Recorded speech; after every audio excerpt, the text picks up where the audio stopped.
Welka alatara wi bread chok. Mad duni je che dorin. Kwa da kalto ke che ni ajiek. Achira le be pierdu kang chok, ta le win chi ni chok chok pierdu ich. Loy e yen dolten jiek. Ranchin po ache dier ku brandet panin. Adagro dangwen jok. Kulore dakul anyi kulniak. Apit aman ke pot ran tiak yen. Yuel ran chapit, angwen yuel ran apit. Duku tuyeng pelwe, arin ngodin ke chien. Pon chungong achire lai gam jiek. Chor po, angwen chor nyen. Durup, achin met kurandit. Min mor, ai la maddo. Na kai pula yum, ki nyendu tiengin, kai nini nyin, kubenda ai po. Na chi a bank rej, kayin a bank gwir. Na witung pat, kai du kwenyir dangej. Arli kubano maran niar chilek bi yinien yatak. Adag road, aya alwet, kwa kankuch, kwa ya mukok. Adag road, achile bekang jak, chogalon chiwune nyang jiek. E bain du mir po, kubijuak. Reality gata yelip. Du koy ko loy biake kidit, kulor iya ketinyo ten kek. Du numar kubaka ke gade jok suk, kayin bi amidwer. Du malon dunte re yeloy, kayin lon didet pote yok. Karaj akoy tir kapat. Du ran kuy kang den kudu, kachibe dogin. Du koy chidiawe buy gup, kayin buto wi ngong nyin. Achin ran ajak chikang wik chok. Koy chidiop, agam long ni alich. Koy chidiop angay roten yin kutin war kor kek. Kuran kor, achin ngay tabian yin tina kolda. Yen tok, ale bulwet jiwit. Dor, e wij mier po, kutong e wij dor. Ngong e yipen kulo irindun. Di jok, elon chinik bany. A ter kok, ay ran yop, kwa ter kok, ay yop. Tak nyodik te chi yin paj. Palwet pin te chi yin rok. Duro bedok te chi yin rot kweng. Te chi yin tuk jam, itak ke chalwelej. Ran chinenum, eret pir kangij. Ade joga deng, ku jiem ka pay, kwa nyin pel. Mida bun, achida ngeng, kwa lim, kwa ben bina jiek, kuya ka banya kolda. Duri ben chuku du nyae, ni alik, e yen dit.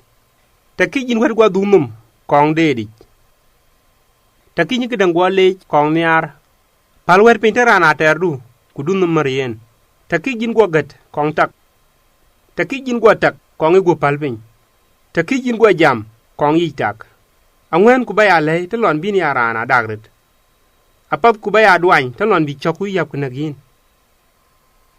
Ta nier ina pay ka yina rema pay. Ta yen nier tiang du, e yen te yen nier miet go. Ran cha ter ngich, achie ba diara ter. Denge ting tan nyan randa, e yen denge koy kok ting tan yen. Piny num, e yi toy tar ku wich. Du randa man, achie yini chaga. Chok adang chol chide chibel. Niak, e yen patrin akol. Cham ko ti nyod akol. Kuto ko ditetin niak. Banu ma taran laga pot chilegin bine ni atak. Athong ke lon tag iran kai kang yok. Tong apol jogich koril thogich. Danga ku yun. Pelnyin bia yin koy kan thi tok te le yin tan yam. Loy ku ba yaran ditet ku du lui ba chi ran ditet. Uro le bi nyang jiek ku nyin pel chi le bi nyangin. Nya chi niar wer dengen ewa niar nen ayen ine tinga den. Niar chin met kurandit. ke chi pianu nieri ne ye nyiniar koi ping wede koi kek ro ka ni sei ti pelwet pinten nyali ku palwet pinten koi kok koi kuikang aka nim gut pin ka keni ku ngot ka kwanten koi kok ran kui me ti ga to gudi tiang du ye tut bidiop chor ye dor akudich kuduro chol ye dier akut koi kuikang arun mai ki chikuwich dunya niar rin kaiken niar rin dang de kutenen luiden ni ran kuikang che chut dukudu de ran kuikang rin cheni belej ku gokten cham ko kor ku to ku dit dukan kuch bagu dun rer ka yin toni akin pan lalang angwen ku baya loin telon bi ni aban kuikang angwen ku baya tik telon bi na munchin wedi angwen ku bangong telon bi nak jagdu bot ga danga mat ku bangi tok ku du loy rany bi ci lay tok ku pot ca loy e yiti twing chwe rangwen pet angwen ku baga dang jo ka raj ku to ka pat telon bi ne jo ka pat ku to ka raj koy kuikang a to ga sia din ya ban ku jeg koy kuikang ani arlon bi ka kun ku chi koy kun ran kuikang e tui pierde ran kuikang a che ga den chi tiane po muk choga lonen kana gen dukan kuch ku baron ngom kliu ka yin ti ku bi kun tamnya dol jwe ta kijine gwat yak ngij lona da wadi tiglwel a che yen ki ye loy ni ra de jok e to wo ko nyana li ma ngwana de jok duran gam ka kene ka lwel gam ka kene ka loy ka ye poran wi pinum a to ko bal ko kumiet ki ye nya legu e ki cikang le munda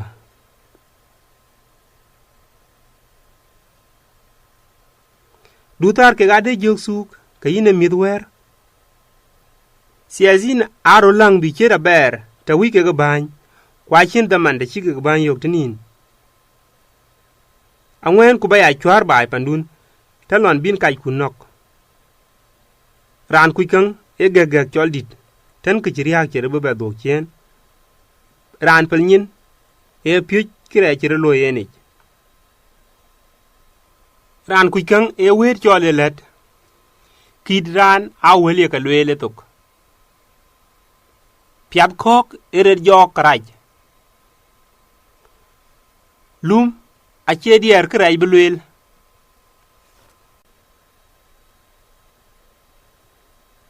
ran mat ka mit ku koy di diop a chin krai ye layok angwen ku ba rom ke chwar tan lon bin rom ke ran ade jok duran ku kang doctor loyen krai na loy ka bi wel no mater dugater damum ke ran ku kang kudich a loy ka bi luch wer brod nyot duran ku kang kon koin arin chien ibu kan lej ku tegina kolda ni amrian ku rin pandun ku chiang dun chalon chin kaniar met a che wer let palki din tin re chaloy ku nyoden ku dun pot di chapol midire chirul gam ayayai taw achin pan chin yi keo duku dun re chiang in pandu nyudrando kadalin yen biet ayen angwen telon bi in kre chibla jal koy podlwel luma che dier lwen bilwel ran chirer tek ache gubiyar achin ban poli luma welka nyaay ka kun bi rer koindin ku pal ka chiwich yen Mabior Chimandit rer ka dor ku yine cha lech